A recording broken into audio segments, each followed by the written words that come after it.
Mas e a capacidade. ONU, cara? Cadê a ONU pra defender a estabilidade do país, do planeta? Bom, Eles não são feitos pra isso?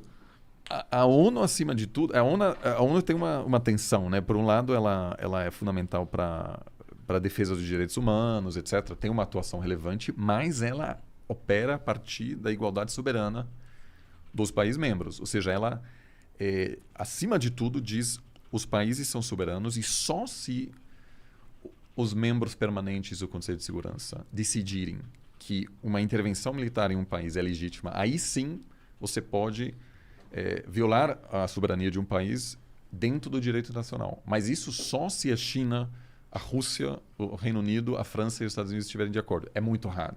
Né? Então... A ONU é meio que uma brincadeira. Tipo, é muito importante. Tem muitas coisas importantes que a ONU faz. Mas não é meio que um sonho que nunca vai ser verdade? Olha, é muito fácil bater na ONU. E realmente acontecem coisas muito ruins no contexto ONU. Aqui mais próximo, né? Muito fácil bater na ONU. Não, digo... Porque a ONU, ninguém da ONU vai rebater. Vai rebater, né? Porque, enfim, o secretário-geral, aliás, é uma pessoa muito legal, que se vocês puderem chamá-lo aqui, eu acho que seria muito legal, é um português. Pô, seria da hora mesmo. Ele precisa Boa querer, ideia, cara. mas é uma boa ideia. Eu vou perguntar várias coisas polêmicas da ONU. Ótimo, não vai ser bom. Assim, eu diria o seguinte, acontecem coisas ruins, por exemplo, soldados da missão de paz da ONU no Haiti levaram várias doenças para a população local, teve casos de assédio, de estupro, enfim. E essa missão, aliás, liderada pelo Brasil, foi o Lula que topou liderar essa missão. A ONU chegou no Haiti, que estava numa situação de caos, de anarquia.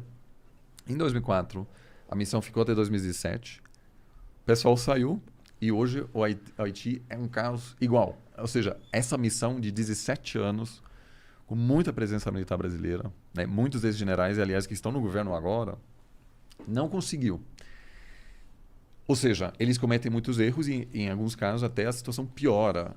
Só que eu ainda acho assim que o mundo sem a ONU seria muito pior, porque você tem aí pelo menos uma plataforma, um ambiente no qual há conversas acontecendo e várias regras e normas estão sendo estabelecidas sobre comportamento de Estado, sobre cooperação internacional, que nem sempre é de guerra e paz. Eu acho que a ONU tem esse papel mesmo. Eu concordo que tem que ter algum órgão que ajuda a gerenciar as relações entre potências. Só que o problema é que hoje a ONU, ou pelo menos é passado pra gente na escola, ou na mídia e tal, que a ONU é como se fosse, muito foda, tá ligado? Eles estão organizando o mundo, eles são os caras que gerenciam o mundo, eles são muito foda, eles estão com várias coisas ali. Mas a verdade, de verdade, é que eles não são tão foda assim, sabe? Eu acho que todo mundo que estuda RI, em algum momento sonha em trabalhar lá, e aí quando faz um estágio lá, se dá conta que é uma burocracia gigante, e as coisas não funcionam do jeito que se pensa, né? Porque você tem gente do mundo inteiro, aí é um desafio enorme, né? De alinhar-se em relação a questões... Pra mim é a mesma coisa que se a gente fizesse um órgão burocrático pra coordenar o universo. Vai ficar os caras passando várias leis pro universo e o universo vai só cagar pra eles infinitamente. Olha, mas assim, tem várias perspectivas teóricas, enfim. Tem muito estudioso que diz que a ONU realmente faz pouca diferença, porque se uma grande potência quer, ela vai violar todas as regras do jeito que os Estados Unidos fez na hora de invadir o Iraque. Ela queria uma resolução no Conselho de Segurança, não conseguiu e invadiu mesmo assim. Inclusive mandou o Sérgio Vieira de Mello, né, grande personagem brasileira, para liderar a missão da ONU no Iraque, que depois foi morto num ataque terrorista. Que horrível. Em Bagdá. Essa foi, aliás, a pessoa que inspirou muito minha geração, que foi um negociador da ONU, que teve um papel fundamental em vários processos de negociar a paz na Sérvia, por exemplo, no Timor-Leste. E muitos achavam que ele ia virar secretário-geral da ONU. Então ele estava assim em ascensão. Aí o Bush chamou ele para a Casa Branca e diz: olha, eu sei que a gente invadiu o Iraque contra todas as regras, mas agora a gente precisa de vocês. E a ONU foi muito criticada por legitimar essa ocupação americana no Iraque. Ele topou e faleceu pouco depois, sendo vítima desse ataque de Al-Qaeda no Iraque. Tu já trabalhou na ONU? Eu fiz um estágio na ONU, que é algo muito comum, que na hora de você buscar primeiras oportunidades profissionais, foi em Brasília, trabalhando na área de desenvolvimento, uma experiência muito legal. Mas para mim foi burocrático demais. Assim. Eu não queria estar num negócio onde você acaba sendo um pouco constrangido, né, por todo o tamanho dessa operação. Mas eu mesmo assim continuo achando que a ONU ela estabelece um diálogo permanente entre países. Ela não vai ser por causa da ONU que a gente não vai ter uma possível guerra no futuro entre a China e os Estados Unidos. Isso sem dúvida. Mas em termos de desenvolvimento, de direitos humanos, a ONU é realmente fundamental, porque em muitos conflitos, nenhum país tem a legitimidade de entrar no meio e entregar ajuda, por exemplo, ou de coordenar a destruição de refugiados. É alguém neutro, né? É alguém neutro. Por isso, o ataque contra o Sérgio Vieira de Mello, às vezes, é chamado de 11 de setembro da ONU, porque foi a primeira vez que a neutralidade da ONU foi desrespeitada. Foi um ataque contra ele? Contra a ONU, Entendi. Que foi justamente, vamos dizer, um dos precursores daquilo que a gente agora está vendo no Afeganistão, né? O Estado Islâmico, etc., que foram movimentos radicalizados que, em parte, devido à atuação americana, se formaram porque os Estados Unidos dissolveu o exército iraquiano. E foi um grande erro, porque muitas dessas pessoas acabaram se juntando a grupos terroristas. Uhum.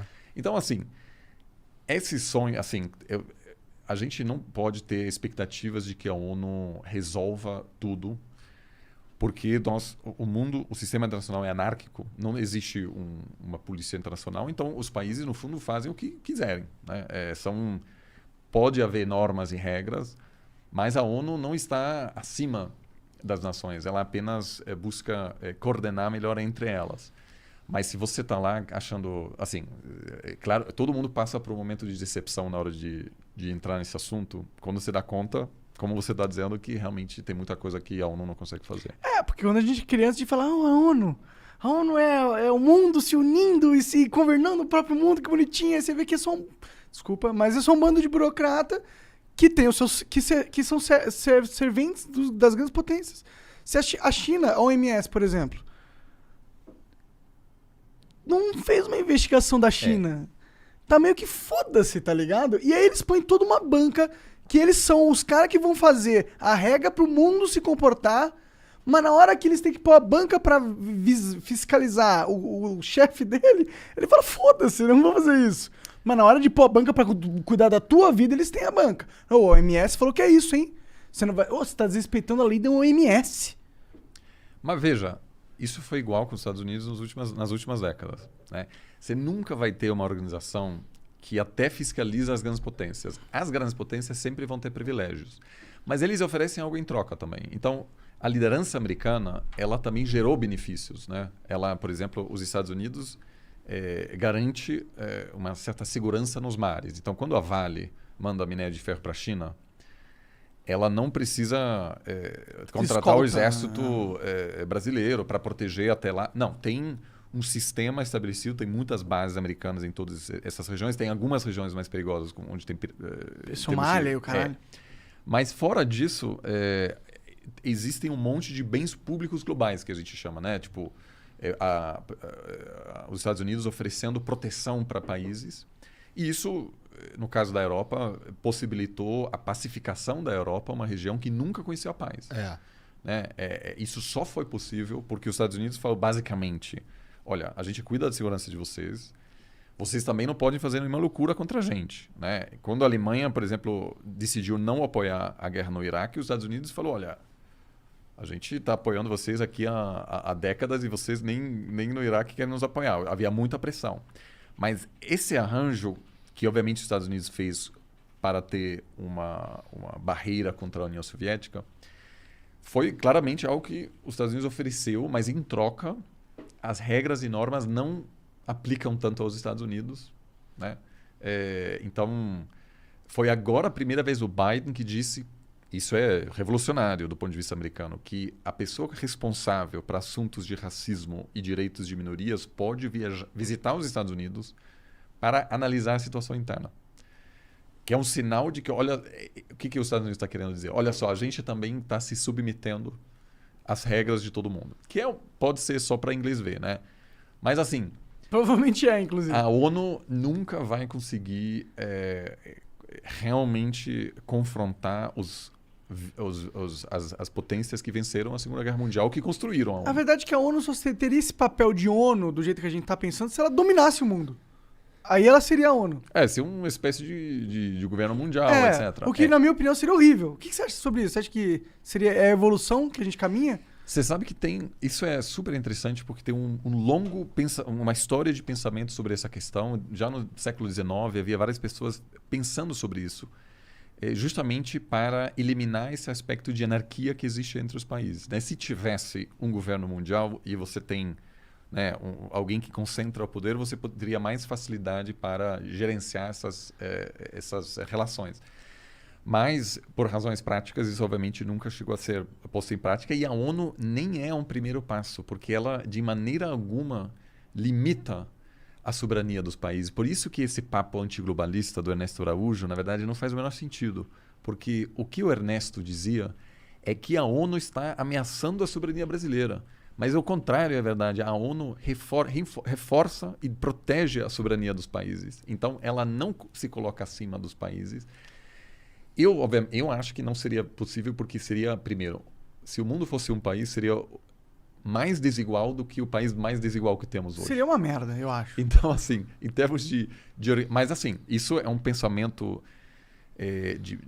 vamos dizer, tem muitas contribuições nesse sentido na literatura das relações internacionais e a governança global, muitas vezes, é pensada, por exemplo...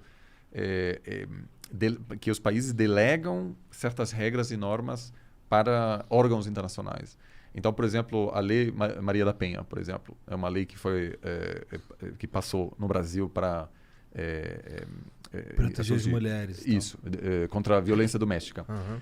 Surgiu porque a Corte Interamericana de Direitos Humanos julgou que o Brasil não estava seguindo as regras adequadas aos quais havia se comprometido.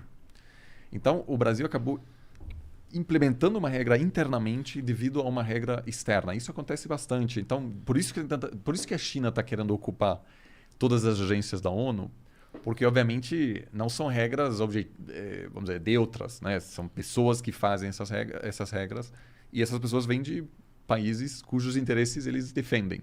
Né? Obviamente, normalmente os funcionários da ONU devem ser neutros, mas na prática... Não existe isso. Você tem representantes de países que participam dessas negociações. Então, na área de 5G, quem define a grande maioria dessas regras é a China. Por quê? Porque daí as empresas chinesas terão uma vantagem enorme na hora de prospectar competir. negócio. Exato. Então, eu não acho que a gente pode ter eu não sei se seria desejável, mas... porque a soberania também tem suas vantagens, porque existem diferenças em como cada país quer se organizar também. Mas diferentemente do que foi dito, né, pelo ex-chanceler, para muitos países pobres em desenvolvimento que foram ex-colônias, a ONU é fundamental para defender o seu direito de se proteger contra qualquer interferência, por exemplo. Né? Então, sempre tem essa tensão. Por um lado, você quer promover direitos humanos,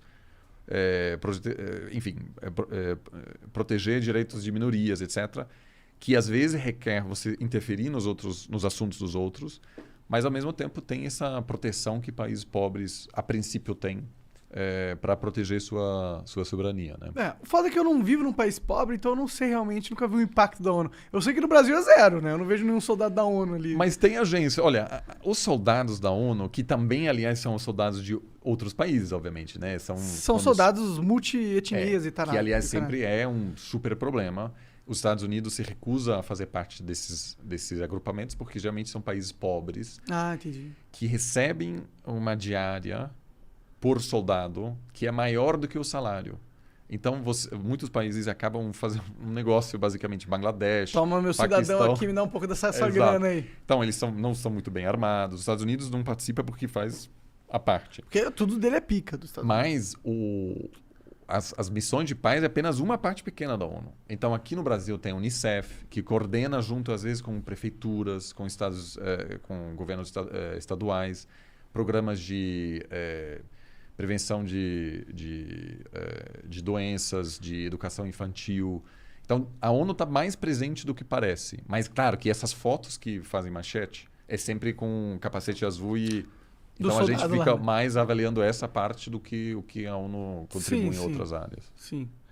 Mas é isso. Eu só não gosto da galera achar que a ONU... Eu não gosto de quando as pessoas colocam a autoridade da OMS como se elas fossem os caras que decidem o que todo mundo tem que fazer. Tipo, não, a OMS diz que é isso. Você vai ir contra a OMS? Mano, peraí, como assim? A OMS é dona do mundo agora? É eles que ditam como todo mundo tem que fazer as coisas? Eu não gosto desse sentimento, entendeu? Claro. Porque remete a esse sentimento que é o poder que comanda. Quando, na verdade, eles são apenas os conselheiros. Eles sugerem aos países, olha, faz assim. Mas, de novo, né, em outras partes, a OMS, obviamente, teve um papel pouco relevante. Você tem agora nos Estados Unidos pessoas que vão receber a terceira dose e muitos países do mundo, a vasta maioria, não recebeu nenhuma dose. Então, claramente, o esforço de reagir assim, ele não vingou. Sim. O secretário-geral da ONU, da OMS, é pouco relevante nesse jogo, né, de distribuição das vacinas. Mas temos alguns outros casos em que algumas agências conseguem talvez influenciar o debate e não fica tão evidente. Todos os países dizem, ok, a ONU falou, então a gente vai fazer. Mas eles são um ator que às vezes consegue pautar a agenda. E, né, por exemplo, a UNAIDS, que é uma parte da PNUD, que foi muito importante para superar essa resistência, sobretudo em países muito religiosos, né, para abordar esses assuntos que às vezes são um pouco difíceis, né, sobre como se proteger, etc. Em vários países, até hoje, a distribuição de preservativos é um problema por causa do papel da igreja. E aí, nesses casos, os governos conseguiram trazer a ONU e disseram, olha, a ONU, faça aqui o seu programa de saúde, a gente não quis se meter, para evitar a ira dos conservadores. Entendeu? Né? Então, às vezes, com Tem jeito... um papel ali. Tem. Não, eu concordo pra caralho que tem um papel pra um órgão internacional. Eu só não gosto quando as pessoas enxergam ele com um papel exacerbado pra ele. Claro. E eu acho que tem muita da população brasileira que enxerga a OMS como, porra, os cara pica, os caras que estruturam tudo. Isso é um pouco assim porque o Brasil, tradicionalmente, teve um papel muito forte na ONU. Porque logo quando foi criada, o Brasil já queria entrar no Conselho de Segurança. E o presidente Roosevelt, o americano, até tinha alguma simpatia, mas o Truman depois também teve uma certa reticência dos soviéticos que não queriam colocar mais um país. Essa esperança brasileira, infelizmente, não se concretizou. Mas a grande aposta brasileira sempre foi: a gente coloca diplomatas de primeira em todos esses órgãos e realmente são super respeitados. E o Brasil vamos dizer, tem uma influência acima Na ONU. do que teria maioria. olhando apenas o poder militar ou econômico. Né? Então, eu acho que isso explica um pouco porque tem essa romantização um pouco da ONU aqui no Brasil. Eu não sabia disso, é interessante mesmo. Não, o Brasil tem um país com o sétimo maior número de postos consulares. E é uma carreira muito bem, vamos dizer, muito... tem uma estrutura assim... É um bom plano de carreira o da ONU. Eles Não, pagam... eu digo, a diplomacia brasileira é muito bem preparada. Então, entendi. as pessoas que são treinadas como diplomatas, geralmente têm um conhecimento muito sofisticado da ONU e, portanto, conseguem influenciar o que acontece na ONU e defender os interesses do Brasil. Por isso que espantou tanta gente quando o Bolsonaro falou, olha, a ONU é nosso inimigo, a gente precisa combater a ONU, reduzir a influência da ONU, porque o Brasil, a princípio, estava muito bem colocado na ONU. Tipo, é como você reduzir a influência de um player que é teu aliado. Assim, de fato não havia nenhum caso assim da ONU fragilizar o Brasil, diria.